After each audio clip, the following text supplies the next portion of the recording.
Good evening. Good evening, ma'am. Good evening, ma'am. Good Good evening. evening. Good Good evening. evening, ma'am. Good evening, ma'am. Good evening, Good ma'am. Good evening. evening. Good evening, ma'am. Good evening. Good evening, ma'am. Good evening. Okay, result ഒക്കെ ഔട്ടായി. എല്ലാരും happy ആയോ? MT1 നിങ്ങളുടെ practical സെഷന്റെയും കൂടെ mark അത് ഞാൻ enter ചെയ്തുകൊണ്ടിരിക്കുകയാണ്. അപ്പൊ അതും കൂടെ കിട്ടുമ്പോഴേക്കും നിങ്ങളുടെ മാർക്ക് ലിസ്റ്റ് ഓക്കെ ആവും. ഇതൊന്ന് MT3യുടെ അടുത്ത 2-3 ഡേയ്സ്. MT3യുടെ റിസൾട്ട് വന്നില്ലല്ലോ. MT2 and 3 ഇല്ല മിസ്സേ. ഇല്ല. 2-3 ഡേയ്സിനുള്ളിൽ നിങ്ങളുടെ വരുമായിരിക്കും. ഫസ്റ്റ് ബാച്ചിന് വന്നു. Okay, fine. സോ കുട്ടീസ് ശബ്ദം കുറെ കേട്ടു. ആരെങ്കിലും പ്രയർ റെഡി ആയിട്ടുണ്ടോ? Babies, anyone? ഞാൻ ചെല്ലാം. ആ, പിന്നെന്താ, തീർച്ചയായിട്ടും. പ്ലീസ്.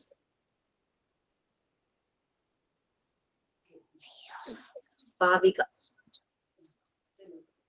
തെച്ചിമന്ദാരം തുളസി പിച്ചകമാലക ചേർത്തി ഗുരുവായൂരപ്പാനിന്നെ കാണിക്കാണേണം മഞ്ഞ ചൂടി ചുറ്റിക്കൊണ്ടും മൈപ്പി ചൂടിക്കൊണ്ടും ഓടക്കുഴലൂടിക്കൊണ്ടും കാണിക്കാണേണം വകച്ചാട്ട് കഴിയുമ്പോ വസന പൂവണിയും വിരമാക്കുടക്കും ഉടൽ കാണേണം ഗതിയും മതിയുണ്ട് അസൂരിനും കുറുനൂരി അവൾ പൊതി കേൾക്കുവാൻ കളിക്കണേണം തെച്ചിമന്ദാരം തുളസി പിച്ചകമാല ചേർത്തി കുറഞ്ഞ കാണാൻ.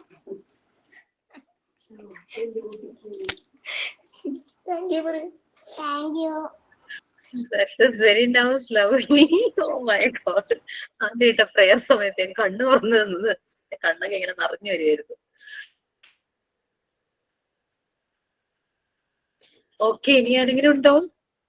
ഇത് കേൾക്കുമ്പോ ചിലപ്പോ ചില്ലാനായിട്ട് തോന്നും. സിജി, സ്മിത, ആരുടെങ്കിലും കുട്ടീസ് ഉണ്ടോ?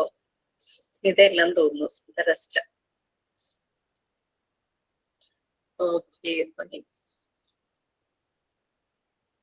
നിങ്ങക്ക് ഫസ്റ്റ് യൂണിറ്റിന്റെ മോക്ക് ടെസ്റ്റ് കിട്ടിയോ? PG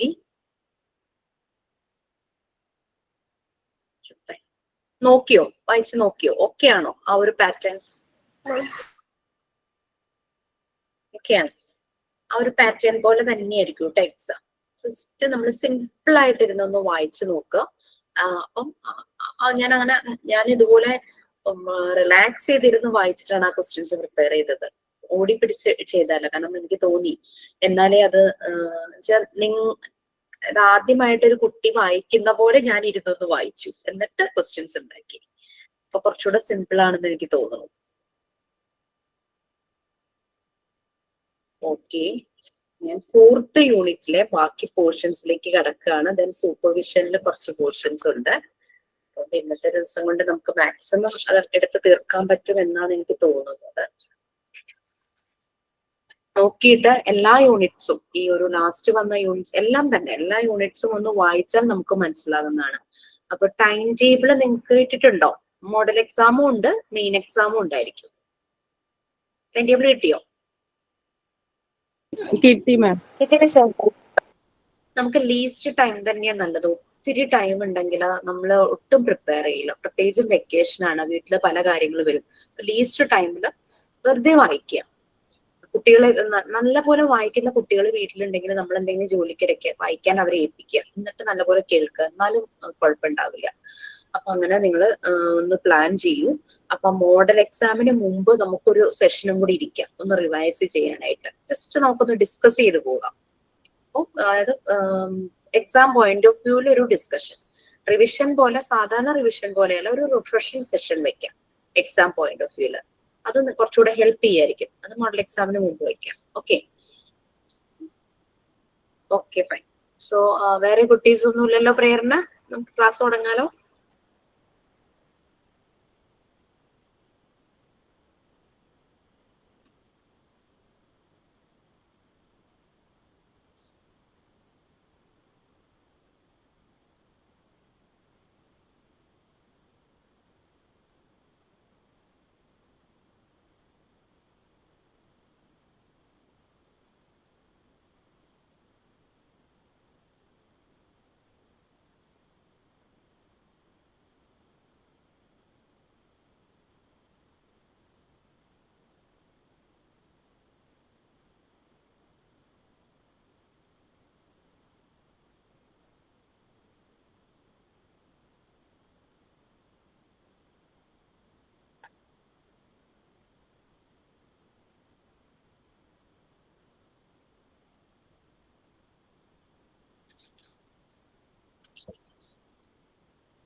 മാം MT1 MT2 MT3 അല്ലേ ഇപ്പോൾ മോഡൽ എക്സാം എഴുതാൻ പോകുന്നത് അതെ അതെ അതെ PG-യുടെ? PG-യുടെ. ഓക്കെ. ഇപ്പോഴത്തെ ഒരു ഇൻഫർമേഷൻ കിട്ടിയിരിക്കുന്നത് MT4-നും MT5-നും ഒരുമിച്ച് PG എക്സാം വെക്കുന്നതാണ്. അല്ലെങ്കിൽ നിങ്ങൾ കുറേ കഴിഞ്ഞിട്ട് PG എഴുതാൻ വരുന്നതിന് നല്ലത് ഫ്രഷ് ആയിട്ട് തന്നെ MT4 ഉടനെ തന്നെ അതുണ്ടാവും. മെയ് ലാസ്റ്റ് ഒക്കെ ആവുമ്പോഴേക്കും MT4-ന്റെ ഡിപ്ലോമ ലാസ്റ്റ് ഉണ്ടാവും അല്ലേ? May last June first week, അതിനപ്പുറത്തേക്ക് പോവില്ല.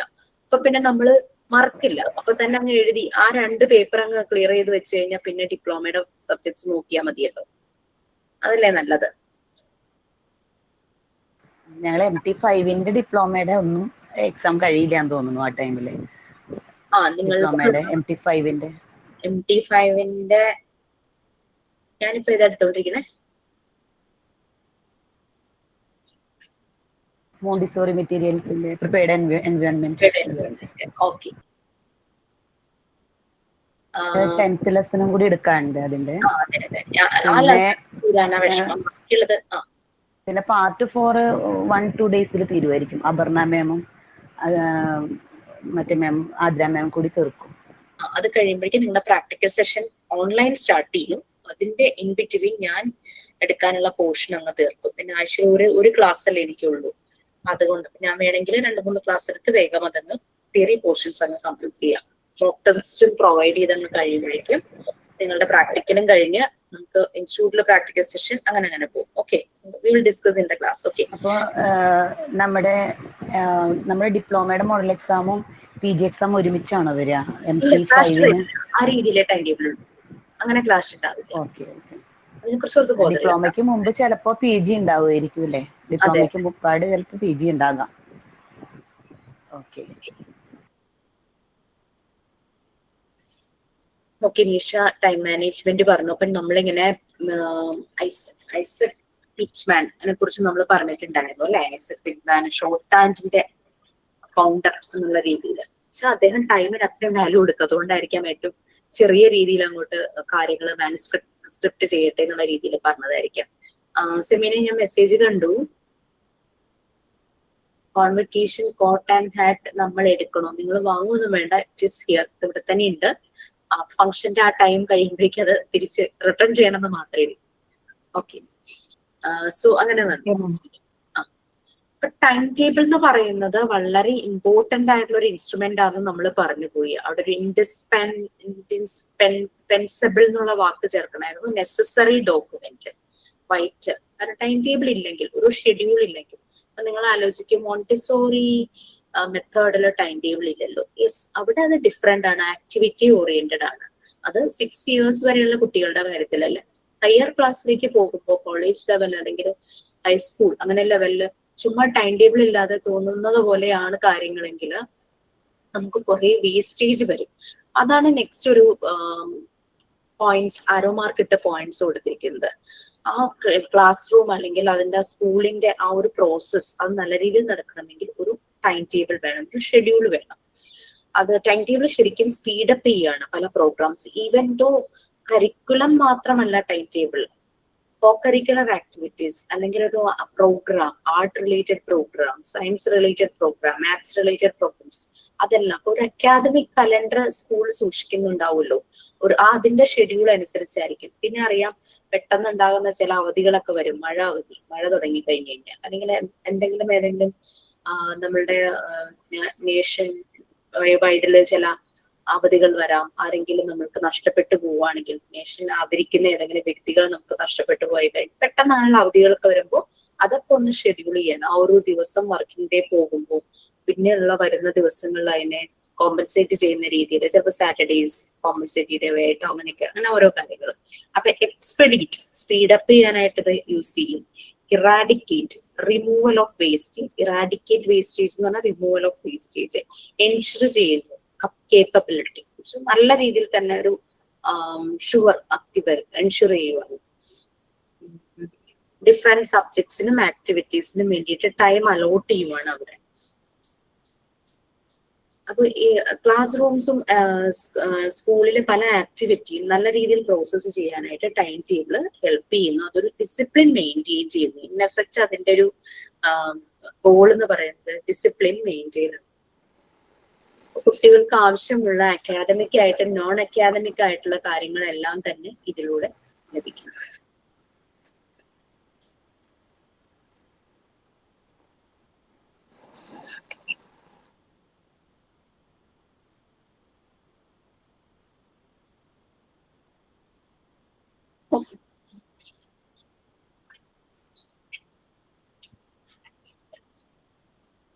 ഇനി ആനുവൽ പ്രോഗ്രാം ഓഫ് വർക്ക് ആണ് നെക്സ്റ്റ് വരുന്നത്. ഒരു കംപ്ലീറ്റ് അക്കാദമിക് ഇയർ, നമുക്കറിയാം ഒരു സ്കൂളിന്റെ കംപ്ലീറ്റ് അക്കാദമിക് ഇയർ പല അവധികളും എക്സാംസും എല്ലാം കഴിഞ്ഞ് ഒരു അക്കാദമിക് ഇയർ കംപ്ലീറ്റ് ആകുമ്പോഴേക്കും ഒരു ആനുവൽ പ്രോഗ്രാം അല്ലെങ്കിൽ ഓഫ് വർക്ക് അല്ലെങ്കിൽ സ്കൂളിൽ നടത്തുന്ന എന്തെങ്കിലും ആനുവൽ പ്രോഗ്രാം റിലേറ്റഡ് അങ്ങനെ കാര്യങ്ങൾ ഉണ്ടാവും. പിന്നെ ഒരു റിവ്യൂ ഉണ്ടാകും, അതായത് ഒരു റിപ്പോർട്ട്, ആനുവൽ റിപ്പോർട്ട്, അതുപോലുള്ള കാര്യങ്ങളെല്ലാം. It provides A birds eye view. എന്താ ബേർഡ്സ് ഐ വ്യൂ എന്ന് പറഞ്ഞു കഴിഞ്ഞാൽ പുതിയ പുതിയ ഫ്രേസും വേർഡ്സും ഈ PG യുടെ ബുക്സിൽ കൂടുതലായിട്ട് കാണാം. നിങ്ങൾ അതൊക്കെ ഒന്ന് നല്ലപോലെ പരിചയപ്പെടുക കേട്ടോ, വേർഡുകളൊക്കെ. ബേർഡ്സ് ഐ വ്യൂ എന്ന് പറഞ്ഞാൽ എന്താ?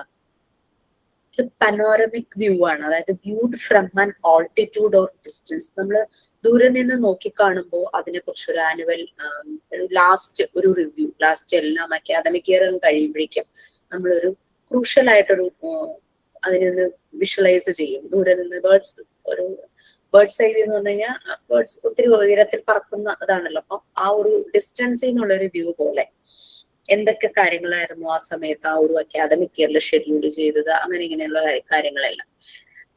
അപ്പൊ നെക്സ്റ്റ് അക്കാദമിക് ഇയർ വരുമ്പോഴേക്കും എന്ത് ചെയ്യണം, ഈ പ്രസന്റ് അക്കാദമിക് ഇയറിലെ അസസ്മെന്റ്, ഇവാലുവേഷൻ, അങ്ങനത്തെ കാര്യങ്ങളെല്ലാം ചെയ്യും. പിന്നെ കുട്ടികളിൽ എന്തുണ്ടാക്കി, അതിന്റെ റിസൾട്ട് എന്താണ്, കുട്ടികൾക്ക് എന്തൊക്കെ ചേഞ്ചസ് വന്നു, ഇനി എന്ത് ചെയ്താൽ കുട്ടികൾക്ക് കുറച്ചുകൂടെ ഹെൽപ്ഫുൾ ആയിരിക്കും. പിന്നെ നമുക്ക് PTA കുറിച്ച് അറിയാം, parent teacher federation, PTA. PTA ശരിക്കും എന്താ, PTA എന്താ ചെയ്യേണ്ടത്? കുട്ടികളുടെ വെൽഫെയർ, കുട്ടികളുടെ ക്ഷേമം, കുട്ടികളുടെ വെൽഫെയർ ആണ് നോക്കുന്നത്. To advertise the all around welfare of the students എന്നാണ്. അവിടെ EH മാത്രമേ ഉള്ളൂ, എന്തോ ടൈപ്പോ എറർ വന്നത്. അതൊക്കെ കറക്റ്റ് ചെയ്യുക. അതൊക്കെ വായിക്കുമ്പോൾ നിങ്ങൾക്ക് മനസ്സിലാകും അല്ലെ. ഓഫ് ദ സ്റ്റുഡൻസ് നോക്കാം, അല്ലെങ്കിൽ ഓഫ് ഈച്ച് സ്റ്റുഡൻസ് നോക്കാം, സബ്ജക്റ്റ്. അപ്പൊ അങ്ങനെ പാരന്റ്സും ടീച്ചേഴ്സും തമ്മിലൊരു ക്ലോസ് കോണ്ടാക്ട്. കാരണം ഇവരുടെ ഇൻ ബിറ്റ്വീൻ കുട്ടികളെ പറ്റി പാരന്റ്സും അറിഞ്ഞിരിക്കണം, ടീച്ചേഴ്സും അറിഞ്ഞിരിക്കണം. അപ്പൊ ആ ഒരു ബ്രിഡ്ജ് നല്ല സ്ട്രോങ് ആയിരിക്കണം അല്ലെ. പിന്നെ സ്കൂളിന്റെ അസെറ്റ്സ്, ലയബിലിറ്റീസ്, അതെല്ലാം പാരന്റ്സ് മനസ്സിലാക്കണം. അവിടെയാണ് ഒരു PTA fund, platform fund, special fund എന്നുള്ള രീതിയിൽ ചില കാര്യങ്ങൾക്ക് പാരന്റ്സിന് സഹായിക്കാനായിട്ട് വെക്കും. ചില 10th ക്ലാസ് ഒക്കെ ആകുമ്പോഴേക്കും ഈവനിങ് ക്ലാസ്സസ് വെക്കുള്ളൂ, ലേറ്റ് ആവും. ചില പാരന്റ്സ് വന്ന് അവിടെ ഇരിക്കും. ചിലര് സ്നാക്സും ടീയും എല്ലാം പ്രൊവൈഡ് ചെയ്യും, കുട്ടികൾക്ക് റിഫ്രഷ്മെന്റ്സ് പ്രൊവൈഡ് ചെയ്യും. അങ്ങനെ പല സ്കൂളുകളിലും പല രീതിയിലും പാരന്റ്സിന്റെ സപ്പോർട്ട് നല്ല രീതിയിൽ വരുമ്പോൾ നല്ല റിസൾട്ട് വരാറുണ്ട്. അത് സ്പോർട്സ് ആണെങ്കിലും ശരി. പലപ്പോഴും സ്പോർട്സിന് വേണ്ടിയിട്ട് കുട്ടികൾ പ്രാക്ടീസ് ചെയ്യുമ്പോൾ അവർക്ക് വേണ്ടുന്ന റിഫ്രഷ്മെന്റ് പല രീതിയിൽ സ്പോൺസർ ചെയ്യാറുണ്ട് പാരന്റ്സ്. ഇതെല്ലാമാണ് പാരന്റ്സ് ടീച്ചേഴ്സ് തമ്മിലുള്ള ആ ബോണ്ട് നല്ല രീതിയിൽ പോയി കഴിഞ്ഞു കഴിഞ്ഞാൽ ആ സ്കൂളിന്റെ പ്രോഗ്രാമിങ്ങും പ്ലാനിങ്ങും എല്ലാം സ്മൂത്ത് ആയിട്ട് നടക്കും. നെക്സ്റ്റ് വളരെ ഇമ്പോർട്ടന്റ് ആയിട്ടുള്ള 2 കാര്യങ്ങളാണ് ഇക്വിറ്റി ആൻഡ് ഇക്വാലിറ്റി. എന്താണ് ഇക്വിറ്റി ആൻഡ് ഇക്വാലിറ്റി? ചെറിയൊരു സ്പെല്ലിംഗ് വ്യത്യാസമുള്ളൂ. എന്താണ് ഇക്വിറ്റി ആൻഡ് ഇക്വാലിറ്റി? സമത്വം അല്ലേ മാം? ഏതാ സമത്വം?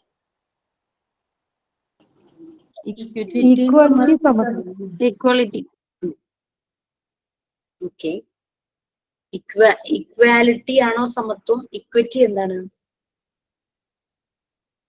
ഫെയർനെസ് അല്ലെ. ഒരു എന്താ പറയാ, നമ്മളെ നീതി, ജസ്റ്റിസും ഒക്കെ ആയിട്ട് കണക്ട് ചെയ്യുന്ന ഒരു വേർഡാണ് ഇക്വിറ്റി എന്ന് പറയുന്നത്. ഒരു ഫെയർനെസ്, എല്ലാവർക്കും ഒരേ രീതിയിൽ അല്ലെ. മറ്റതെന്ന് പറയുമ്പോൾ ഈക്വലി ബാലൻസ്ഡ്, ഇക്വാലിറ്റി, തുല്യത. ആൺകുട്ടിയാണെങ്കിലും പെൺകുട്ടിയാണെങ്കിലും ഏത് ഫിനാൻഷ്യൽ ലെവലിൽ നിന്നാണെങ്കിലും, അങ്ങനെ ഏത് റിലീജിയസ് ഇതിൽ നിന്നാണെങ്കിലും, ഏത് കാസ്റ്റ്, ഏത് ക്രീഡ്, എന്ത് തന്നെയാണെങ്കിലും എല്ലാവർക്കും ഇക്വിറ്റി ആൻഡ് ഇക്വാലിറ്റി. എഡ്യൂക്കേഷൻ എന്ന് പറഞ്ഞു കഴിഞ്ഞാൽ അതാണ് വേണ്ടത്.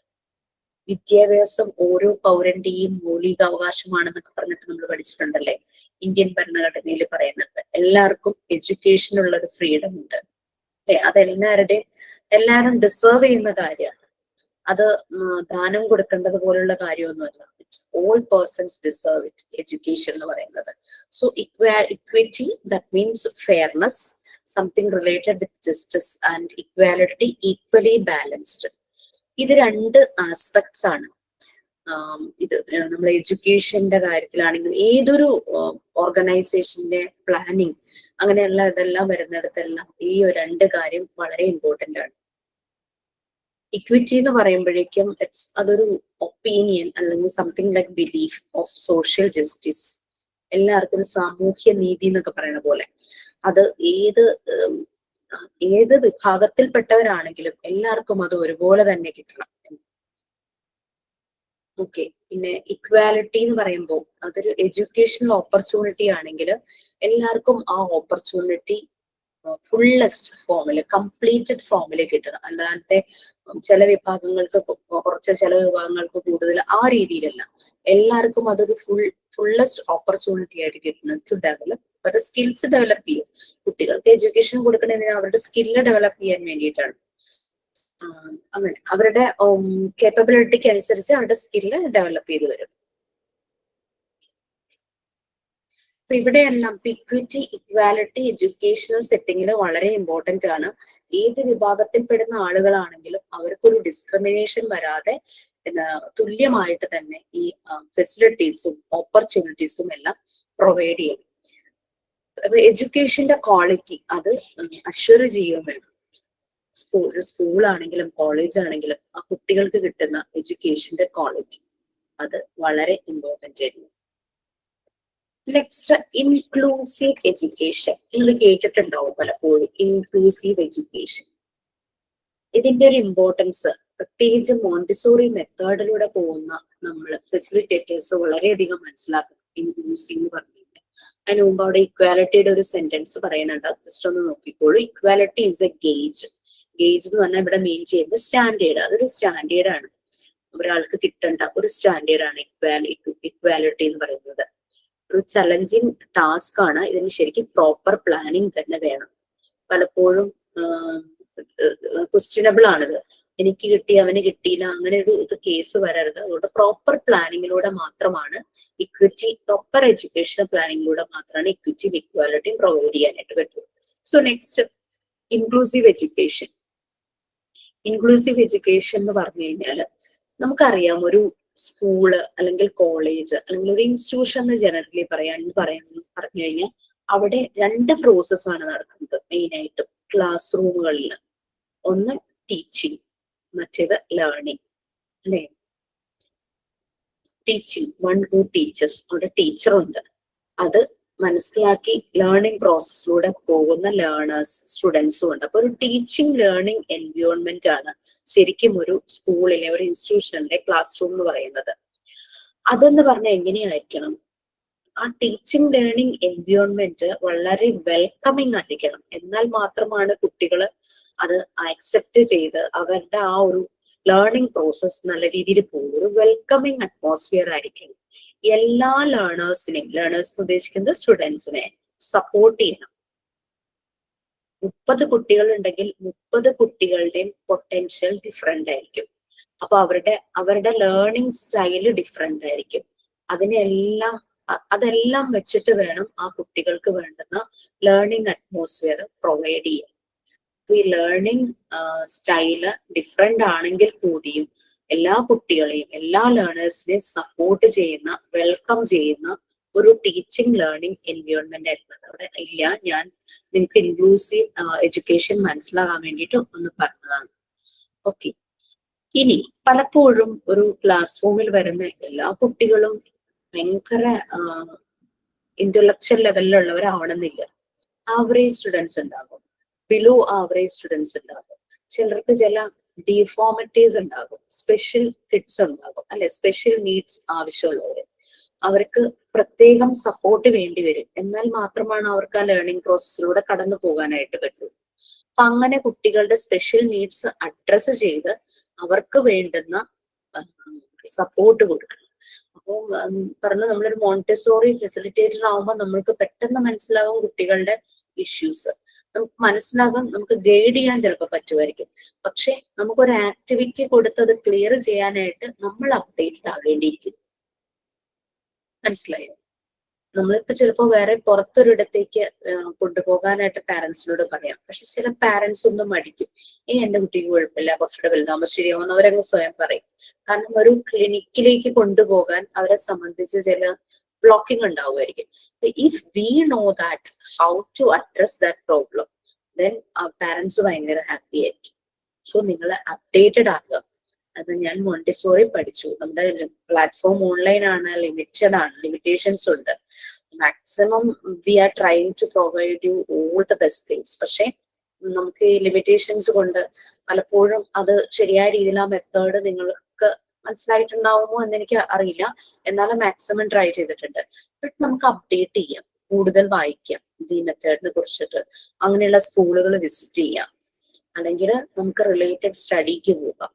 ഈ ഒരൊറ്റ ഇതിൽ തന്നെ ഇരുന്ന് അത് പെട്ടെന്ന് വേണമെന്നൊന്നും ഞാൻ പറയുന്നില്ല. നമുക്ക് നമ്മളിന്ന് സ്വന്തം കാലിൽ നിന്നൊരു വരുമാനമായി കഴിയുമ്പോൾ we can do some courses കേട്ടോ. അപ്പൊ നമ്മൾ കുറച്ചുകൂടെ അപ്ഡേറ്റഡ് ആവണം. ടീച്ചിങ് പ്രൊഫഷൻ എന്ന് പറയുന്നത് അങ്ങനെയാണ്, നമ്മൾ അപ്ഡേറ്റഡ് ആയിക്കൊണ്ടിരിക്കണം. ഓക്കെ, നമ്മൾ അല്ലാണ്ട് ആ ബേസ് ലെവലിൽ തന്നെ ഇരിക്കരുത്. കാരണം പല പല പ്രോബ്ലംസ് ആയിട്ടുള്ള പ്രശ്നങ്ങൾ നമ്മുടെ മുന്നിൽ വരും. കുട്ടികളുടെ ലേണിംഗ് ഡിസബിലിറ്റീസ് നമുക്കത് മനസ്സിലായില്ലെങ്കിൽ ആ കുട്ടിയുടെ ഫ്യൂച്ചർ അല്ലെ. അപ്പൊ അതുകൊണ്ട് നമുക്കത് മനസ്സിലായി നമുക്ക് കറക്റ്റ് ഗൈഡ് ചെയ്യാൻ പറ്റണം. നമുക്ക് തന്നെ അത് അഡ്രസ് ചെയ്യാൻ പറ്റുവാണെങ്കിൽ ഡെഫിനറ്റ്ലി ചേഞ്ചസ് വരുത്താൻ പറ്റും. സോ അതാണ് ഇൻക്ലൂസീവ് എഡ്യൂക്കേഷൻ എന്ന് പറയുന്നത്. ഓൾ സ്റ്റുഡൻസ്, എല്ലാ സ്റ്റുഡൻസിനും എഡ്യൂക്കേഷനിൽ equal access, equal opportunities provide ചെയ്യണം. Next critics.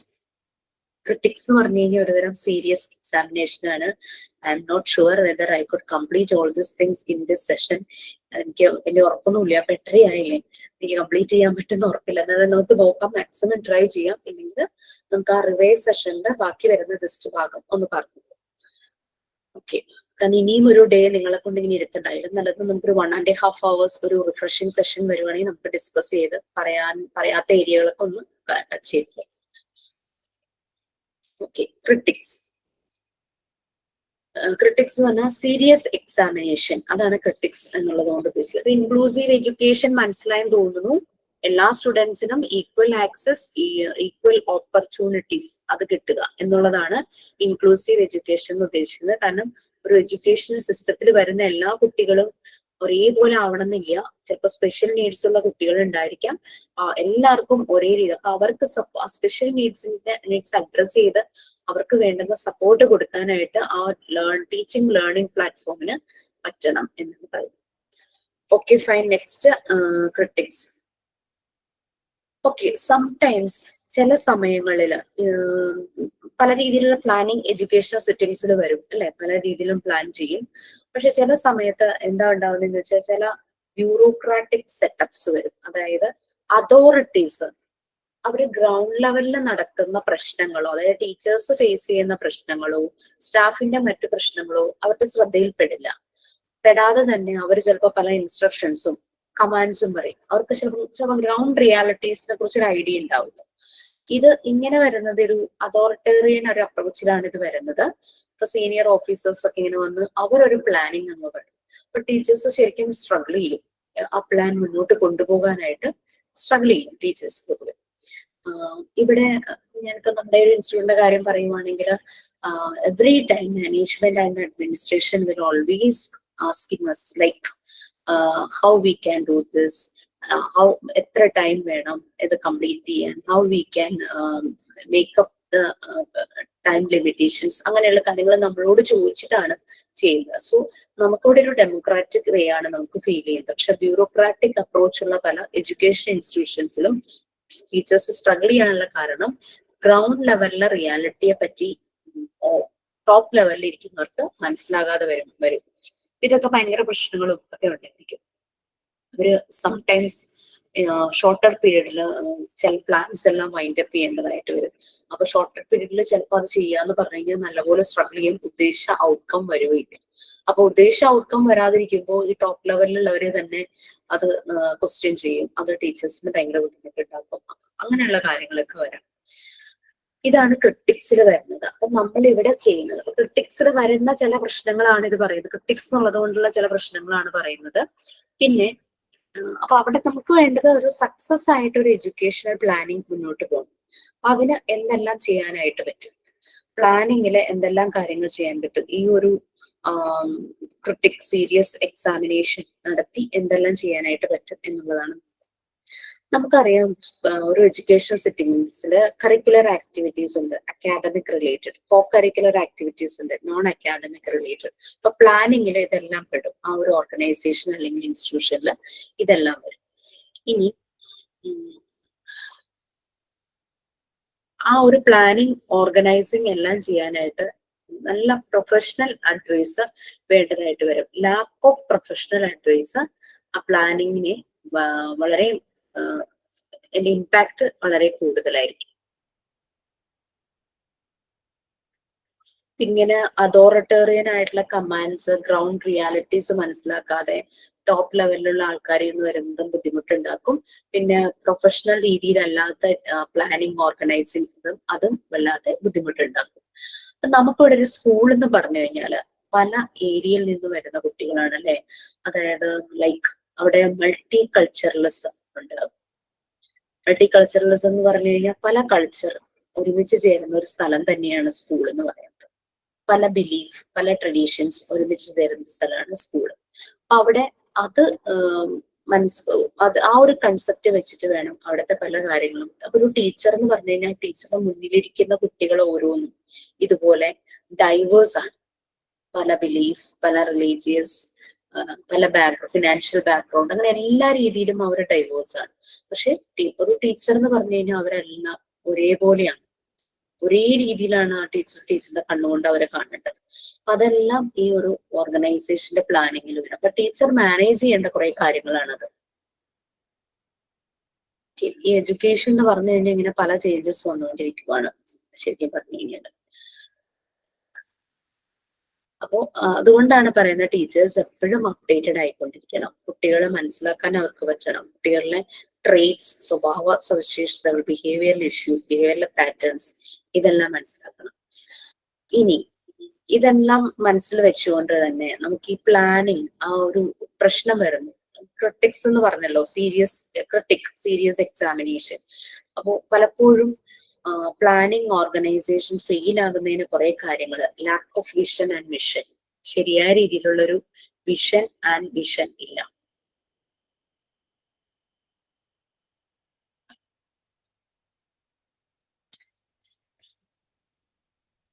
പിന്നെ absence of proper planning for classroom process. പിന്നെ unscientific method of monitoring, supervision of students achievement. എല്ലാം ലോ ലെവലിലേക്ക് പോകുന്ന ഒരു കേസ് വരുമ്പോൾ എഡ്യൂക്കേഷൻ സിസ്റ്റത്തിലെ പ്ലാനിങ് ഓർഗനൈസേഷൻ എല്ലാം താളം തെറ്റും. ക്ലാസ് റൂം എൻവയോൺമെന്റിന്റെ ചില അപര്യാപ്തകൾ. പിന്നെ അപ്രൈസൽ, നമ്മൾ പറഞ്ഞു എന്ത് കാര്യം ചെയ്യുമ്പോൾ അപ്രൈസൽ ഓഫ് വർക്ക്, അങ്ങനത്തെ കാര്യങ്ങളുണ്ടല്ലോ, അതിന്റെ ആബ്സെൻസ്. പിന്നെ സ്റ്റുഡൻസ് ശരിക്കും പറഞ്ഞു കഴിഞ്ഞാൽ നല്ല റിസോഴ്സാണ്. പല രീതിയിലുള്ള പൊട്ടൻഷ്യൽ ഉള്ള സ്റ്റുഡൻസ് ഉണ്ട്. പല കാര്യങ്ങൾക്കും അവരെ കോർഡിനേറ്റേഴ്സ് ആക്കും. അതിന്റെ utilisation, improper utilisation of students as human resources, improper planning of activities at the cluster and the block level. Ground ലെവലിലും ടോപ്പ് ലെവലിലും ചെയ്യുന്ന ആക്ടിവിറ്റീസിന്റെ അപര്യാപ്തത. അത് ഇതിനെന്താ ചെയ്യാൻ പറ്റുക എന്നുള്ളതാണ് നെക്സ്റ്റ്. അതൊരു ടേബിൾ ആയിട്ട് നിങ്ങൾ തന്നിട്ടുണ്ട്.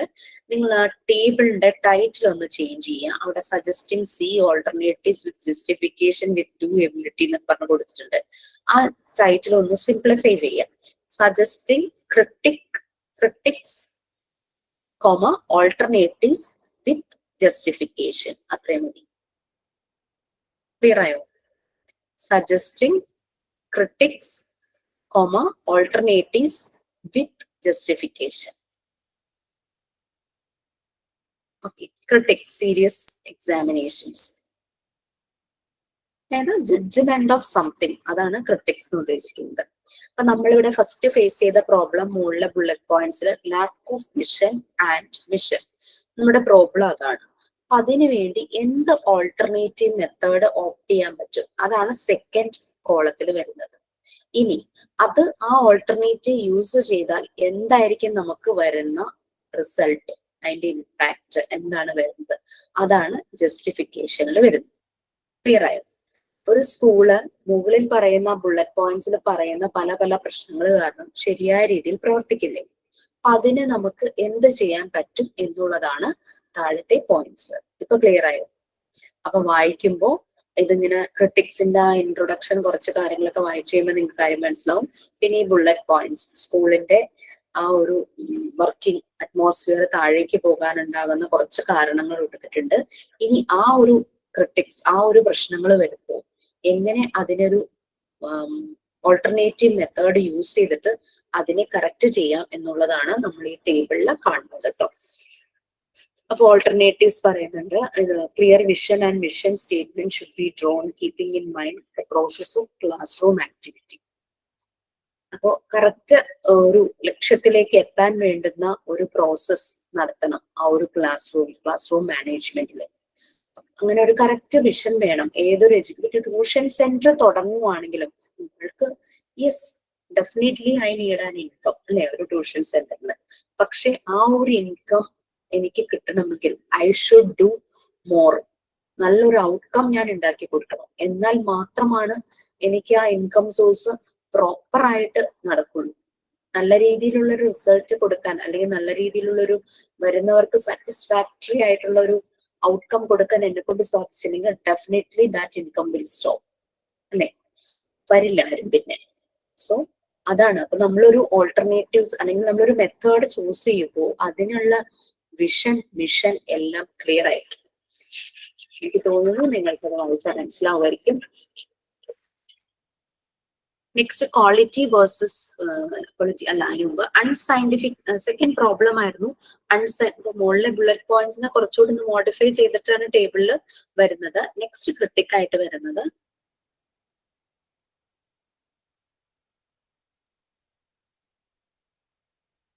Unscientific methods of monitoring. ഇതൊക്കെ ശരിക്കും പറഞ്ഞു കഴിഞ്ഞാൽ സെമിനാർ എടുക്കാൻ നല്ല ടോപ്പിക് ആയിരുന്നു കേട്ടോ. പക്ഷെ നമുക്ക് സമയത്തിന്റെ ഒരു പ്രശ്നം. If anybody wants I need to take seminar you can directly come to me as a video chat. ഇനി വേറെ ആർക്കെങ്കിലും ആ സെമിനാർ കാണാനായിട്ട് വീഡിയോ ചാറ്റിൽ ജോയിൻ ചെയ്യണമെങ്കിൽ ജസ്റ്റ് കോണ്ടാക്ട്. അത്രേ എനിക്ക് പറയാനുള്ളൂ. നമുക്ക് ഇങ്ങനെ ക്ലാസ് റൂമിൽ ഇരുന്ന് ചെയ്യാനുള്ള സമയമല്ല. But if you need I wish to do like that എന്നൊരു ഫീല് മനസ്സിലുണ്ടെങ്കിൽ വി ക്യാൻ ഡയറക്ട്ലി ഒരു കോൺഫറൻസ് പോലെ ഒരു അല്ലെങ്കിൽ വാട്സാപ്പ് വീഡിയോ കോളിലോ എങ്ങനെയായാലും ഗൂഗിൾ മീറ്റോ സൂമോ ഏതെങ്കിലും ഒരു പ്ലാറ്റ്ഫോം യൂസ് ചെയ്തിട്ട് യു ക്യാൻ പ്രസന്റ്. നിങ്ങൾക്ക് ഒരു കോൺഫിഡൻസ് ആവുമല്ലോ. I mean MT5കാർക്ക് അതിനുള്ള സമയം നമുക്ക് ക്ലാസ്സിൽ തന്നെ കിട്ടും. MT1, 2, 3, 4 ഉള്ളവർക്ക് എനിക്കത് ഓൾറെഡി ഞാൻ നിങ്ങളുടെ മാർക്ക് ഇടും. സെമിനാർ ടോപ്പിക് നിങ്ങൾ റിപ്പോർട്ടായിട്ട് എനിക്ക് അയച്ചു തരുമൊക്കെ ചെയ്യാൻ കേട്ടോ. ഇനി അതല്ല എനിക്ക് പ്രസന്റ് ചെയ്യണമെന്നൊരു ആഗ്രഹം ഉണ്ടെങ്കിൽ പ്ലീസ് കം ഫോർവേഡ്. അപ്പൊ പ്രസന്റ് ചെയ്യാൻ പറ്റാത്തവരൊക്കെ വേഗം തന്നെ ഒന്ന് റിപ്പോർട്ട് എഴുതിയിട്ടൊന്ന് അതിന്റെ പിക്ചർ എനിക്ക് അയച്ചാൽ മതി, കുഴപ്പമില്ല. ജസ്റ്റ് ഒന്ന് ടാഗ് ചെയ്യണം എന്താണ് അയക്കുന്നതെന്നുള്ളത്. കാരണം എനിക്ക് എപ്പോഴും എല്ലാ മെസ്സേജും വീഡിയോ എടുത്തെങ്കിൽ നോക്കാൻ ചിലപ്പോൾ സമയം കിട്ടില്ല. അതുകൊണ്ടാണ് മാർക്കിട്ട് പോണം. അപ്പോൾ ഞാൻ ലിസ്റ്റ് നോക്കിയിട്ട് ഇതുവരെ വരാത്ത ആരുടെ ഉണ്ടെങ്കിൽ ഞാൻ കോണ്ടാക്ട് ചെയ്യും. Okay fine. So unscientific methods of monitoring and supervision of classroom process ഇച്ചിരി ഇമ്പോർട്ടന്റ് ആണ്. ബിക്കോസ് നിങ്ങൾക്ക് ഒരു ഇൻസ്റ്റിറ്റ്യൂട്ടിൽ ചെല്ലുമ്പോൾ ഇത് മനസ്സിലുണ്ടെങ്കിൽ യു ക്യാൻ ഡു ബെറ്റർ. നിങ്ങൾക്ക് അവിടെ സജഷൻസ് കൊടുക്കാം. If they are accepting your suggestions. അനവസരത്തിൽ സജഷൻ കൊടുത്തിട്ട് കാര്യമില്ല. നമ്മളുടെ വേർഡ്സിന് ഒരു വാല്യൂ ഉണ്ടെന്ന് ഫീൽ ചെയ്യുന്ന ഒരിടത്തിൽ നമ്മൾ ഡെഫിനറ്റ്ലി പറയണം. അതാണ് ഇപ്പൊ സയന്റിഫിക് ആയിട്ടുള്ള കാര്യങ്ങൾ മെത്തേഡ്സ് ടൂൾസ് എല്ലാം യൂസ് ചെയ്യാം. ആ രീതിയിൽ കാര്യങ്ങൾ ചെയ്യുമ്പോൾ ഹൈലി സബ്ജക്റ്റീവ് ആകും. പ്രോസസ്സ് കൂടുതൽ ഇമ്പോർട്ടൻസ് ദാൻ ദ പേഴ്സൺ. ആ ഒരു മെത്തേഡിന് കൂടുതൽ ഇമ്പോർട്ടൻസ് കൊടുക്കും. അതാണ് justification. Why we are using ഇങ്ങനെയുള്ള കാര്യങ്ങൾ ഓൾട്ടർനേറ്റീവ്സ് എടുത്തു കഴിഞ്ഞു കഴിഞ്ഞാൽ നമുക്ക് എന്ത് റിസൾട്ട് കിട്ടും. അതാണ് ജസ്റ്റിഫിക്കേഷനിൽ പറയുന്നത്. Quality versus quantity. ഒരു എഡ്യൂക്കേഷൻ സിസ്റ്റത്തിൽ പറയുമ്പോൾ കുട്ടികൾക്ക് എല്ലാവർക്കും ഈക്വൽ ഫെസിലിറ്റീസ് പ്രൊവൈഡ് ചെയ്യണം അല്ലെ. ക്വാണ്ടിറ്റി, നമ്പർ ഓഫ് ടൂൾസ് അല്ലെങ്കിൽ number of facilities like desk, bench, അങ്ങനെ എന്ത് ഫെസിലിറ്റീസ് ആണെങ്കിലും ആ ക്വാണ്ടിറ്റി ഉണ്ടാകണം. സ്റ്റുഡൻസിന്റെ ആ ഒരു റേഷ്യോയും അവിടുത്തെ ഫെസിലിറ്റിയും തമ്മിലുള്ള ഒരു അനുപാതം എന്നൊക്കെ പറയുക, ആ ഒരു പ്രൊപ്പോർഷൻ അത് കറക്റ്റ് ആയിരിക്കണം. ക്വാളിറ്റിയും ഇമ്പോർട്ടന്റ് ആണ്. Quality of work important. Quality that matters more than the quantity that matters more than the quality. ഇപ്പൊ നല്ല എഡ്യൂക്കേഷൻ ആണ് പ്രൊവൈഡ് ചെയ്യുന്നത്. ചെറിയൊരു എക്സാമ്പിൾ പറയൂ കേട്ടോ, ഒന്ന് മനസ്സിലാക്കാനായിട്ട്. നല്ല രീതിയിൽ ടീച്ചർ ക്ലാസ് എടുക്കുന്നു, ബട്ട് ക്ലാസ്സിൽ 30 സ്റ്റുഡൻസ് ഉണ്ട്, 20 പേർക്കേ ഇരിക്കാനുള്ള സ്ഥലമുള്ളൂ, ബാക്കി 10 പേര് നിൽക്കുകയാണ്. അല്ലെങ്കിൽ ഈ 10 പേരിൽ 5 പേര് 20 പേരുടെ ഇടയ്ക്ക് തിങ്ങി നിരങ്ങിയിരിക്കുന്നു. സോ ദാറ്റ് മീൻസ് ആ ക്വാളിറ്റി ഉള്ള ലേണിംഗ് പ്രോസസ്, അതായത് ആ ടീച്ചിങ് അവിടെ നടന്നാലും ലേണിംഗ് കുട്ടികൾക്ക് അത് ആക്സെപ്റ്റ് ചെയ്യാൻ അവർ കംഫർട്ടബിൾ അല്ല. ഇതിനൊരു സിമ്പിൾ എക്സാമ്പിളിലൂടെ അത് പറഞ്ഞേ ഉള്ളൂ. നമ്മൾ ട്യൂഷൻ പ്രൊവൈഡ് ചെയ്യുമ്പോൾ കുട്ടികൾക്ക് എല്ലാം കംഫർട്ടബിൾ ആയിട്ട് ഇരിക്കാൻ പറ്റണം, അവർക്ക് നല്ലപോലെ വെളിച്ചം നല്ല കാറ്റ് കിട്ടുന്നിടത്ത് നമ്മൾ ഉറപ്പുവരുത്തണം അല്ലെ, അല്ലെങ്കിൽ അവർ ഒട്ടും ആ ഒരു ലേണിംഗ് പ്രോസസ്സിൽ അവർ ഇൻവോൾവ് ആവില്ല. സോ ദാറ്റ് മീൻസ് ക്വാളിറ്റിയെക്കാളും അവിടെ ക്വാണ്ടിറ്റിക്കാണ് അപ്പൊ ഇമ്പോർട്ടൻസ് വന്നത്. കമ്പ്യൂട്ടർ ലാബ് 20 സ്റ്റുഡൻസ് കയറുന്നു, 5 കമ്പ്യൂട്ടറേ ഉള്ളൂ. സോ ഓരോ സിസ്റ്റത്തിന്റെ മുമ്പിൽ 4 പേരെ ഇരുത്തേണ്ട വരില്ലേ, അതില് കുറെ 2 പേരായിരിക്കും ചിലപ്പോൾ ചെയ്യുന്നത്, 2 പേര് വെറുതെ നോക്കി നിൽക്കുകയായിരിക്കും. സോ ദാറ്റ് മീൻസ് അവര് 4 പേരും ഒരേപോലെ ആ ലേണിംഗ് പ്രോസസ്സിലൂടെ കടന്നു പോകുന്നില്ല. മിക്കയിടത്തും ഒരു കുട്ടിക്ക് ഒരു സിസ്റ്റം എന്നുള്ള രീതിയിൽ വരുന്നുണ്ട്.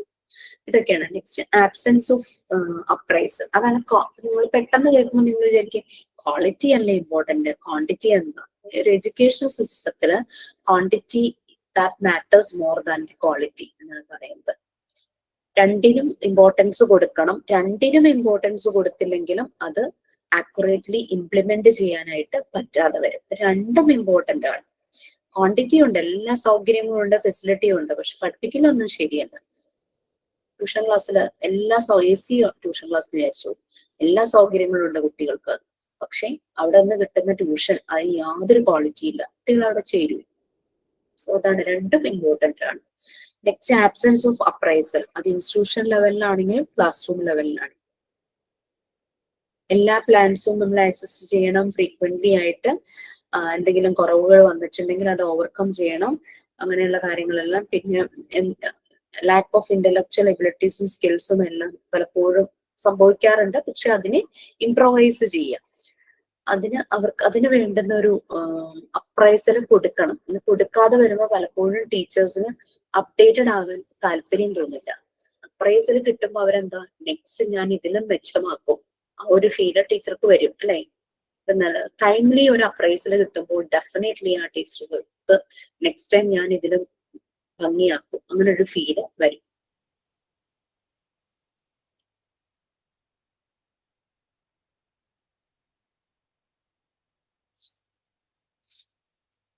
ഓക്കെ, ഒരു പ്ലാനിന്റെ സക്സസ് ആക്സസ് ചെയ്യുന്നു, അതിന്റെ ആ കംപ്ലീഷൻ പീരീഡ് കഴിയുന്നു.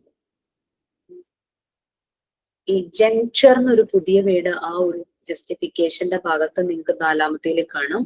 അതൊന്ന് ഒക്കേഷൻ എന്നുള്ളൊരു മീനിങ് ആണ്. അറിയായിരുന്നു എന്ന് എനിക്കറിയില്ല, എനിക്കതൊരു പുതിയ വേർഡായിരുന്നു. പിന്നെ ഈ കംപ്ലീഷൻ പീരീഡിൽ ഇനി എന്ത് ഇംപ്രൂവ് ചെയ്യണം, അതിനുവേണ്ടി എന്തൊക്കെ മെഷേഴ്സ് മീൻസ് നോക്കണം, ആ ഒരു ഒക്കേഷനിൽ, ആ ഒരു കംപ്ലീഷൻ പീരീഡിൽ അത് ശ്രദ്ധിക്കും. പിന്നെ ഏതെങ്കിലും രീതിയിലുള്ള ലിമിറ്റേഷൻസ് ഉണ്ടോ, അതിന് ഓവർകം ചെയ്യണോ, അങ്ങനത്തെ കാര്യങ്ങളെല്ലാം നോക്കും. പിന്നെ സോട്ട് അനാലിസിസ് അത് നോക്കും. സ്ട്രെങ്ത്, വീക്ക്നെസ്, ഓപ്പർച്യൂണിറ്റീസ് അങ്ങനെയൊക്കെ വെച്ചിട്ട് അനലൈസ് ചെയ്യും. അനാലിസിസും അനലൈസിസും അവിടെ ചെയ്യുന്നുണ്ട്. പിന്നെ സ്റ്റുഡൻസ് അവരൊരു റിസോഴ്സ് ആണല്ലേ, റിസോഴ്സ്ഫുൾ ആണ് സ്റ്റുഡൻസ് എന്ന് പറയുന്നത്. അതിനെ ശരിയായി യൂട്ടിലൈസ് ചെയ്യണം. ഇവിടെ വന്ന പ്രശ്നം improper utilisation of students as human resource. Proper training കൊടുക്കണം, അവരെ ശരിക്കും യൂസ് ചെയ്യണം.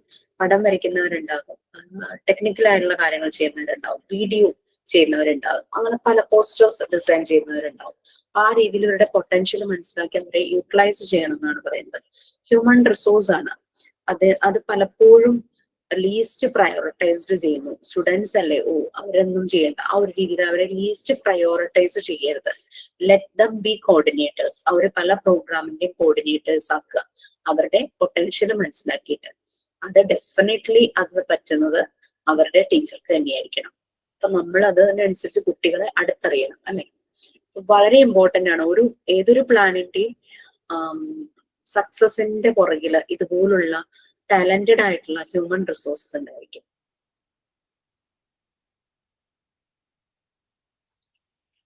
വന്ന ക്രിട്ടിക്സിനെ എങ്ങനെ ഓൾട്ടർനേറ്റീവ്സിലൂടെ നമുക്ക് ചെയ്യാം. അതിന്റെ യൂസ് ചെയ്യുന്ന ഓൾട്ടർനേറ്റീവ്സിന്റെ ജസ്റ്റിഫിക്കേഷൻസും ആണ് കൊടുത്തിരിക്കുന്നത്. പിന്നെ ലാക്ക് ഓഫ് വിഷണറി ലീഡർഷിപ്പ്, ശരിയായ രീതിയിലുള്ള ഒരു ലീഡർഷിപ്പിന്റെ അപര്യാപ്തത, കുറവ്.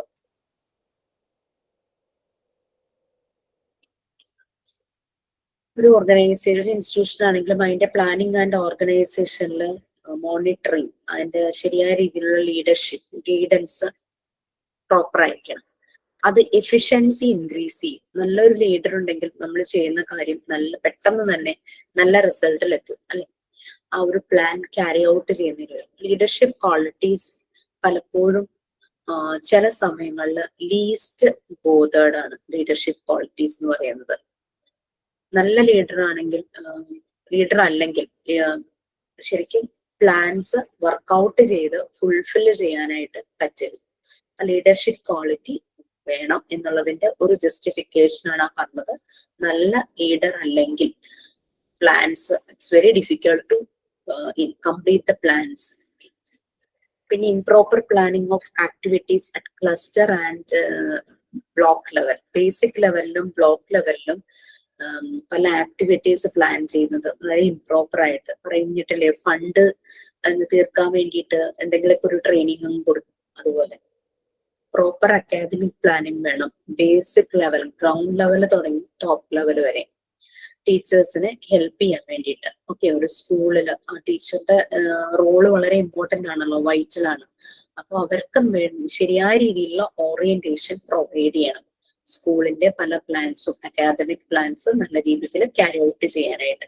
അത് ഗ്രൗണ്ട് ലെവൽ തുടങ്ങിയിട്ട് ടോപ്പ് ലെവലിൽ വരെയുള്ളവർക്ക് വേണം. പലപ്പോഴും ഈ ഗ്രൗണ്ട് ലെവലിലും ബ്ലോക്ക് ലെവലിലും ഒന്നും ശരിയായ രീതിയിലുള്ള അക്കാദമിക് പ്ലാൻ ഉണ്ടാകാറില്ല. ഇതിന്റെ പേഴ്സൺ ഇൻചാർജ് പ്രോപ്പർ ആയിട്ട് ഇൻസൈറ്റ് ഉള്ള ആളെ തന്നെ ചിലപ്പോൾ വെച്ചിട്ടുണ്ടാവില്ലായിരിക്കും. ഇതെല്ലാമാണ് അൺസക്സസ്ഫുൾ ആയിട്ടുള്ള ഒരു റിസൾട്ടിലേക്ക് കൊണ്ടുപോകുന്നത്. അതാണ് ഇതിന്റെ കൊടുത്തൊരു ജസ്റ്റിഫിക്കേഷൻ. എന്തുകൊണ്ട് അങ്ങനെ പ്രോപ്പർ ആയിട്ടൊരു പ്ലാനിങ് വേണം, ഇങ്ങനെ വന്നു കഴിഞ്ഞാൽ എന്താ പ്രശ്നം. നിങ്ങളത് വായിച്ചു മനസ്സിലാവുന്ന എനിക്ക് തോന്നുന്നു. മനസ്സിലായല്ലോ അല്ലെ കുറെയൊക്കെ. ഇതെല്ലാം കൂടാതെ വേറെയും സജഷൻസ്, എഫക്റ്റീവ് പ്ലാനിങ്ങിനും അതും കാര്യങ്ങൾക്കും എല്ലായിട്ട് വേറെയും പല സജഷൻസ് ഉണ്ട്.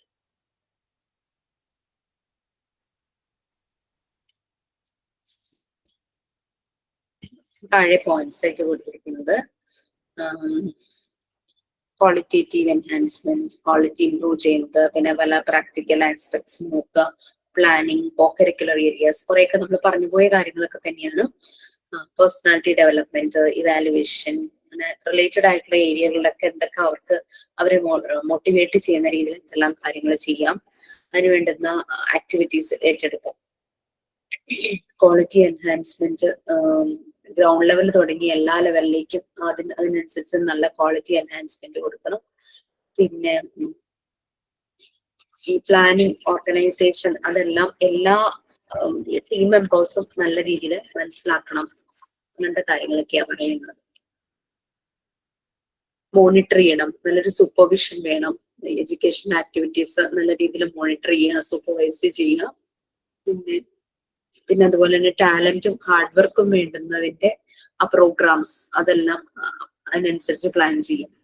പിന്നെ ഇവാലുവേറ്റ് ചെയ്യുക, റിസർച്ച് ചെയ്യുക, നെക്സ്റ്റ് ടൈം ചെയ്യുമ്പോഴേക്കും കുറച്ചുകൂടി ഇമ്പ്രൂവ് ചെയ്യണമല്ലോ. പിന്നെ സ്റ്റുഡൻസ് ഡെവലപ്മെന്റിന് വേണ്ടുന്ന പ്രോഗ്രാംസ് പ്രയോറിറ്റൈസ് ചെയ്യുക, അത് നടപ്പിലാക്കുക. പ്രൈമറി എഡ്യൂക്കേഷൻ, അതിന് മാൻ പവർ ആവശ്യമുണ്ടെന്നുള്ള രീതിയിൽ. കാരണം ചെറിയ കുട്ടികളാണ്, അപ്പൊ അവിടെ കൂടുതൽ ശ്രദ്ധ വേണം ചെറിയ കുട്ടികളുടെ കാര്യത്തിൽ.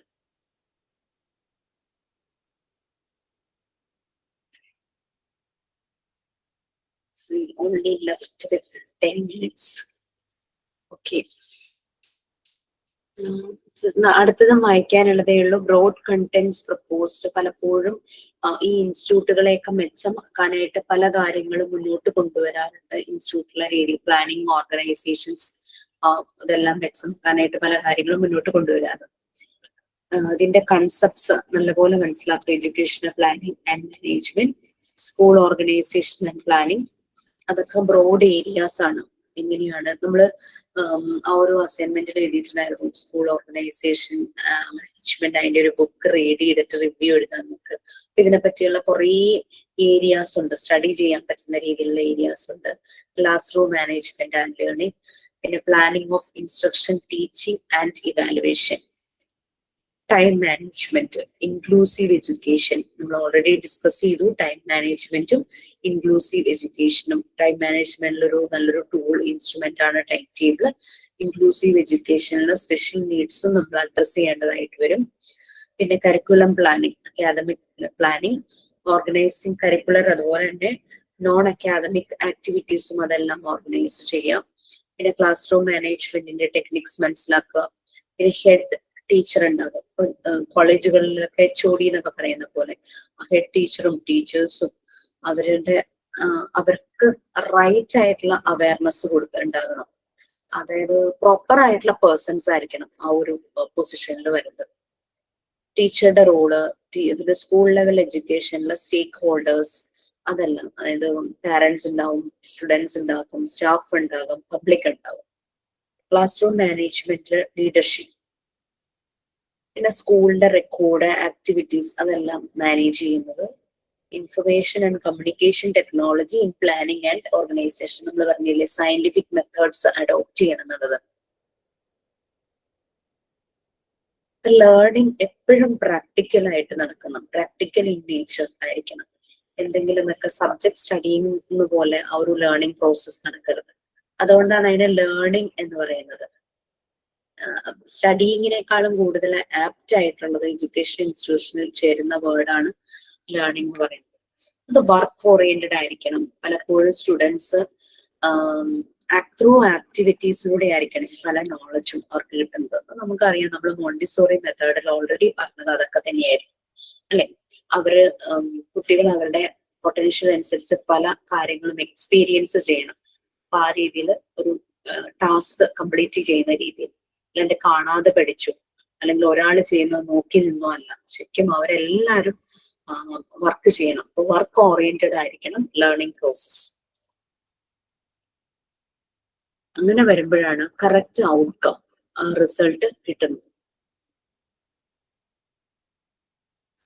ഓക്കെ, സ്റ്റുഡന്റ് ടീച്ചർ, ഒരു ടീച്ചർ അപ്ഡേറ്റഡ് ആയിരിക്കണം. എന്നാൽ മാത്രമാണ് കുട്ടികൾ ആ രീതിയിൽ ആക്ടിവിറ്റീസിലൂടെ ടീച്ചർക്ക് കൊണ്ടുപോകാൻ പറ്റുള്ളൂ.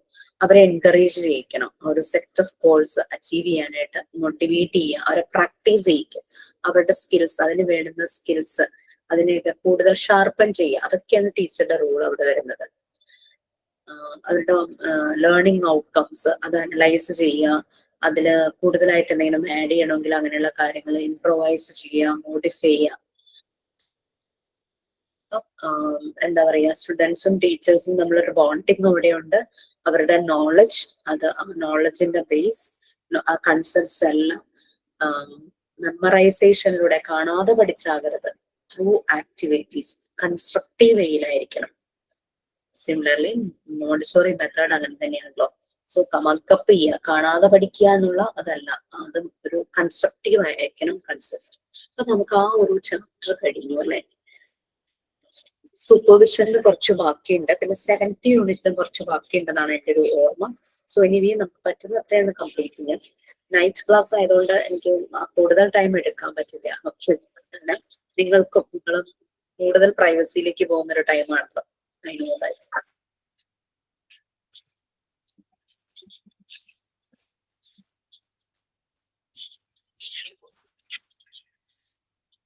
സൺഡേ ക്ലാസ് വെക്കണ്ടല്ലോ, ഇൻഫോം ചെയ്യണം ഇൻസ്റ്റിറ്റ്യൂട്ടിലെ. ഞാൻ എന്നെ കൊണ്ട് തീർക്കാം എന്നുള്ള രീതിയിലാണ് പറഞ്ഞത്. ഒരു റിവൈസ് സെഷൻ 1.5 hours എടുത്തത്. അതിൽ ഫസ്റ്റ് 20-30 minutes ബാക്കിയുള്ള പോർഷൻസ് വെച്ചിട്ട് നമ്മളൊക്കെ ഒന്ന് റിവൈസ് ചെയ്താൽ പോരെ? അതിനൊക്കെയാണോ? അത് മതിയോ? സോ ചെറിയൊരു ടോപ്പിക് ഒന്ന് പറഞ്ഞു പോവാം.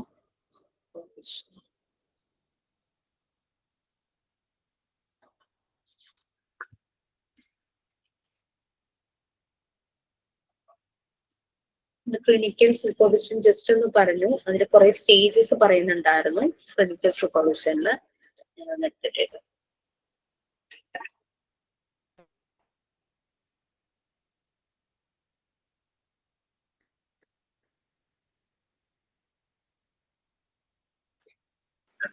മിസ്സേ ഏത് പേജ് നമ്പർ ഒന്ന് പറയാമോ?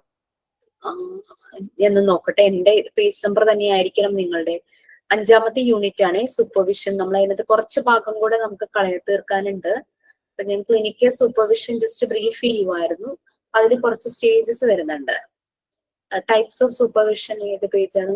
86 ആണ് എന്റെ ബുക്കിൽ. എനിക്ക് PDF ഉള്ളത്. ബുക്കിലെ ഞാൻ നോക്കട്ടെ കേട്ടോ.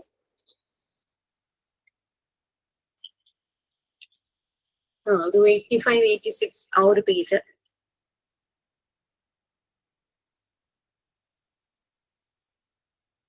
അതിലെ ഫസ്റ്റ് 2 ടൈപ്സ് നമുക്കിവിടെ സെമിനാർ ആയിട്ട് ഹരിതയും സെമിനയും പറഞ്ഞിരുന്നല്ലോ. പിന്നെ പേഴ്സി സൂപ്പർവിഷൻ പറഞ്ഞു, നമുക്കൊട്ട് ആക്സെപ്റ്റ് ചെയ്യാൻ പറ്റാത്ത രീതിയിലുള്ള ഒരു സൂപ്പർവിഷൻ ആണെന്ന് പറഞ്ഞു അല്ലെ. ക്ലിനിക്കൽ സൂപ്പർവിഷൻ പറയുമായിരുന്നു, മെഡിക്കൽ ഫീൽഡുമായിട്ട് കണക്ട് ചെയ്തിട്ടുള്ള ഒരു സൂപ്പർവിഷൻ, അതായിരുന്നു പറഞ്ഞത്.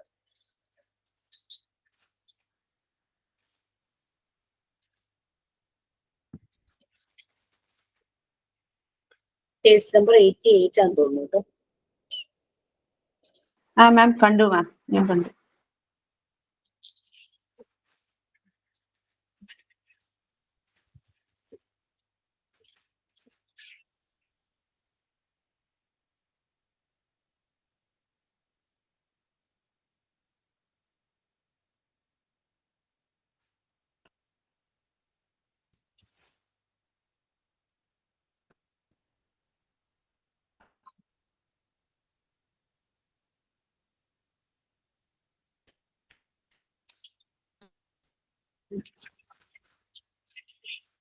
Five stages. ഗോൾഡ് ഹാമർ അവരാണ് ഇത് പോസ്റ്റുലേറ്റ് ചെയ്തത്. ഈ ക്ലിനിക്കൽ സൂപ്പർവിഷൻ മെഡിക്കൽ ഫീൽഡുമായിട്ട് റിലേറ്റ് ചെയ്ത് അവര് പറഞ്ഞതാണ്. ഈ ഒരു സൂപ്പർവിഷൻ നോളജ്, സ്കിൽസ്, ഒരു സ്പെഷ്യലൈസ്ഡ് നോളജ്, അതുപോലെ തന്നെ സ്കില്ല് വേണം. ആരാണോ പ്രാക്ടീസ് ചെയ്യുന്നത് അവർക്ക്.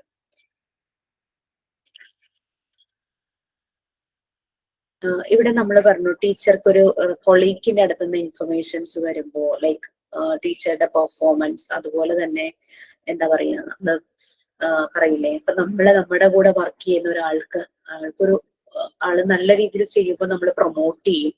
അതല്ല എവിടെയെങ്കിലും ശരിയാക്കാനുണ്ടെങ്കിൽ നമുക്ക് തുറന്നു പറയാൻ പറ്റുന്ന ഒരു സ്പേസ് ഉണ്ട്. ഇങ്ങനെ ചെയ്യണം, ഇങ്ങനെ ചെയ്താൽ നല്ലതായിരിക്കും. അങ്ങനെ മിറർ എന്നുള്ള രീതിയിൽ, കണ്ണാടി പോലെ, ചിങ്ങാതി നന്നായാൽ കണ്ണാടി വേണ്ടെന്ന് പറയുന്ന പോലെ തന്നെ.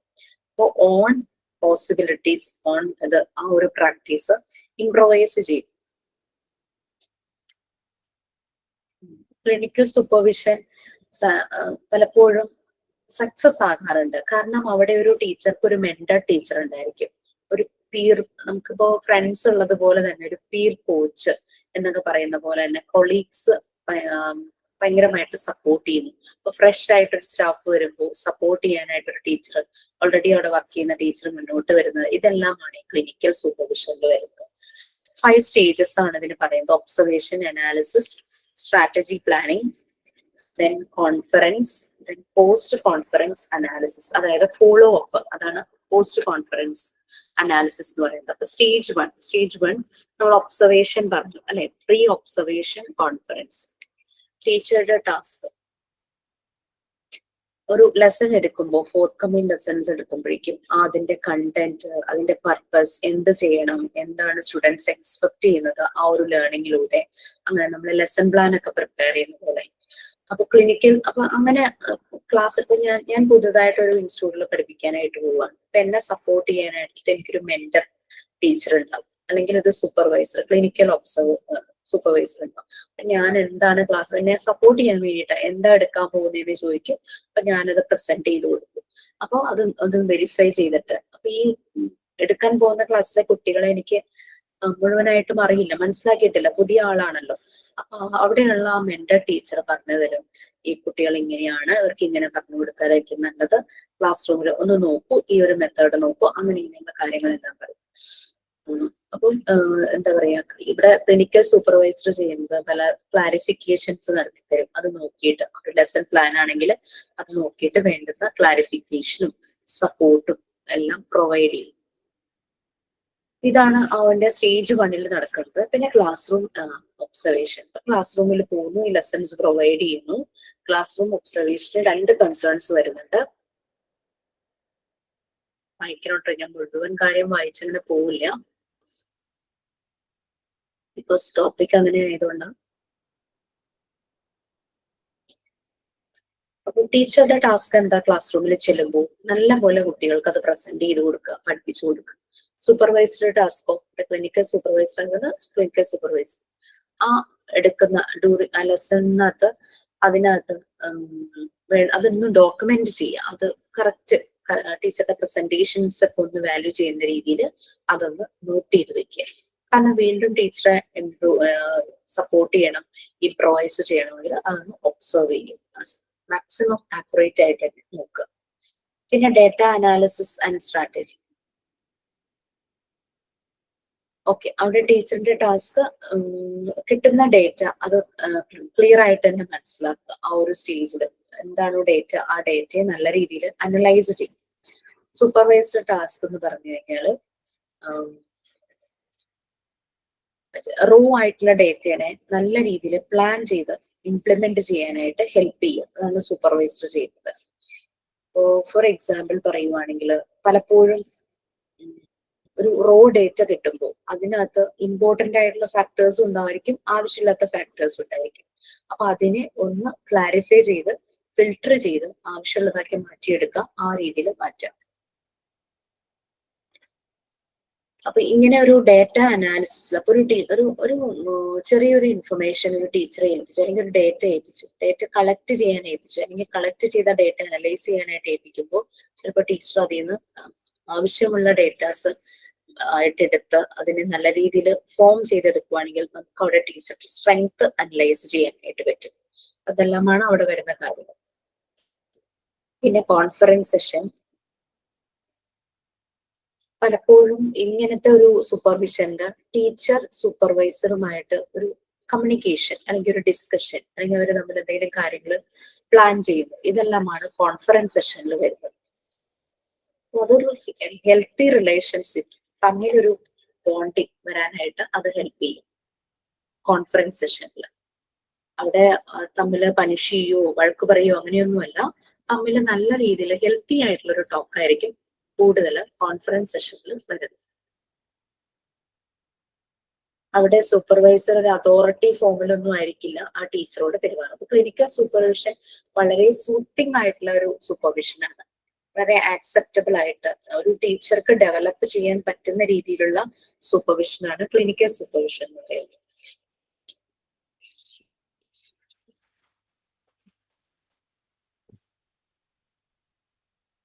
അതിൽ കുറച്ച് കാര്യങ്ങളൊക്കെ പറഞ്ഞിട്ടുണ്ട്, നിങ്ങൾക്ക് വായിച്ചു നോക്കാം കേട്ടോ. ഇത്രയും ഓർക്കുക, it's A suiting supervision, clinical supervision.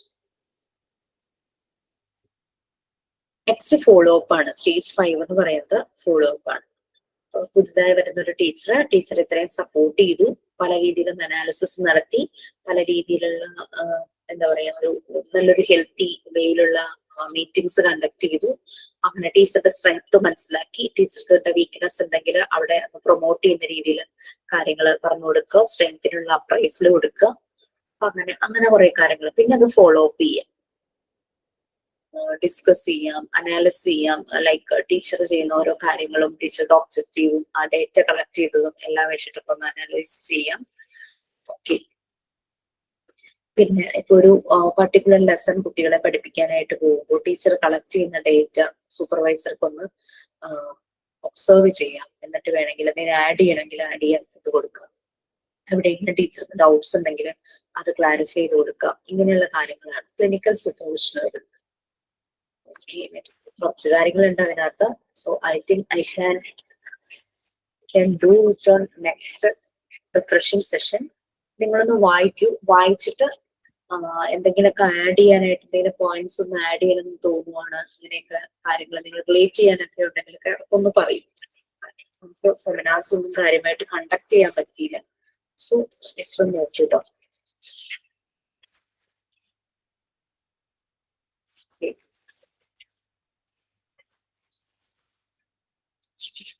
Quality management അല്ലേ 7th യൂണിറ്റ്, ആ ഒരു മോഡ്യൂൾ 4 അത് ശരിക്കും വായിച്ചാൽ മനസ്സിലാവുന്ന കാര്യങ്ങളേ ഉള്ളൂ. നമ്മൾ ക്വാളിറ്റി ഓഫ് ഫാക്കൾട്ടി ഓൾറെഡി പറഞ്ഞു.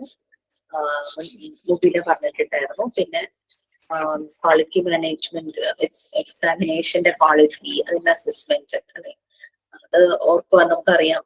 പണ്ടത്തെ കാലഘട്ടത്തില് 10th പാസ്സാവുക എന്ന് പറഞ്ഞു കഴിഞ്ഞാൽ നല്ലൊരു ടഫായിരുന്നു. പക്ഷെ ഇപ്പൊ തന്നെ ആർക്കും പാസ്സാവുന്ന രീതിയിലാക്കി. വീണ്ടും അത് മാറ്റിയിട്ടുണ്ട്. ഇനി കുട്ടികൾക്ക് അങ്ങനെ എളുപ്പത്തിൽ പാസ്സാകാൻ പറ്റില്ല, അങ്ങനെയുള്ള കാര്യങ്ങളൊക്കെ പറഞ്ഞിട്ടുണ്ട്. അപ്പൊ എക്സാമിനേഷന് ഒരു ക്വാളിറ്റി വേണം. ക്വസ്റ്റ്യൻ അണ്ടർസ്റ്റാൻഡ് ചെയ്യാനാണ് ആ ഒരു രീതിയിൽ അതിന്റെ അസസ്മെന്റും അതിന്റെ വാലുവേഷനും എല്ലാം, അതൊക്കെയാണ് ക്വാളിറ്റി ഓഫ് എക്സാമിനേഷൻ ആൻഡ് അസസ്മെന്റിൽ പറയുന്നത്. അത് വായിച്ചു കഴിഞ്ഞു കഴിഞ്ഞാൽ നമുക്ക് പലപ്പോഴും പലതുമായിട്ടും കണക്ട് ചെയ്യാനായിട്ടും പറ്റും. പിന്നെ ടീച്ചർമാർക്ക് വേണ്ടുന്ന 4 കേപ്പബിലിറ്റീസ് ഒരു പിക്ചർ പോലെ കൊടുത്തിട്ടുണ്ട് അതിനകത്ത്. അതിലൊന്ന് കമ്മിറ്റഡ് ആയിരിക്കണം അല്ലെ, ഒരു ടീച്ചർ എന്ന് പറയുന്നത് കമ്മിറ്റഡ്, ആൻഡ് അവരുടെ കമ്മിറ്റ്മെന്റും മോട്ടിവേഷണലും, മോട്ടിവേറ്റ് ചെയ്യാൻ പറ്റുന്ന ഒരു വ്യക്തി, കമ്മിറ്റഡ് ആയിട്ടുള്ള ഒരാളായിരിക്കും. അതുപോലെ തന്നെ അക്കാദമിക് കോമ്പീറ്റൻസ് ഉണ്ടായിരിക്കണം. ഇതെല്ലാം അന്ന് പറഞ്ഞുകൊണ്ട് തോന്നുന്നു ക്വാളിറ്റി ഓഫ് ഫാക്കൽറ്റിയിൽ. പിന്നെ കുട്ടികളുടെ ബിഹേവിയർ മനസ്സിലാക്കാൻ പറ്റണം, സ്റ്റുഡന്റ് സൈക്കോളജി മനസ്സിലാക്കണം. പിന്നെ ടീച്ചർ വർക്ക് ചെയ്യുന്ന ഫീൽഡില് ടീച്ചിങ് സ്കിൽസ് ഉണ്ടായിരിക്കണം. ഇതൊക്കെയാണ് ക്വാളിറ്റി മാനേജ്മെന്റ് വരുന്നത്. അതൊക്കെ ഒന്ന് വായിച്ച്, എനിവേ നമ്മൾ അത്രയും ആയില്ലെങ്കിൽ കൂടി ഇതിന്റെ ക്വസ്റ്റ്യൻസ് പ്രൊവൈഡ് ചെയ്യും. വായിച്ചു കഴിഞ്ഞിട്ട് മോക്ക് ടെസ്റ്റ് ഒന്ന് ആൻസർ ചെയ്യാനായിട്ട് നോക്കുക. വൺ ഡേ നിങ്ങൾ ക്ലാസ് റൂമിൽ നോക്കുമ്പോൾ എല്ലാത്തിന്റെയും മോക്ക് ടെസ്റ്റ് വന്നിട്ടുണ്ടാവും. ഓക്കെ ഓക്കെ, നമുക്കെന്നാ വൈൻഡപ്പ് ചെയ്യാം. ഹറിബറിയിലാണ് എടുത്തത്. I know that, but I think you people also support me very low. എന്റെ മാക്സിമം എഫേർട്ട് എടുത്തിരുന്നു. Okay, thank you so much.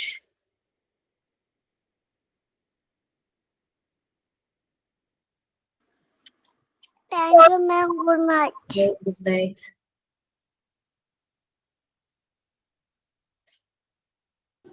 Thank you, ma'am. Good night. Okay, ma'am. Thank you. Good night. Thank you. Thank you. Thank you, ma'am.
Good night, ma'am.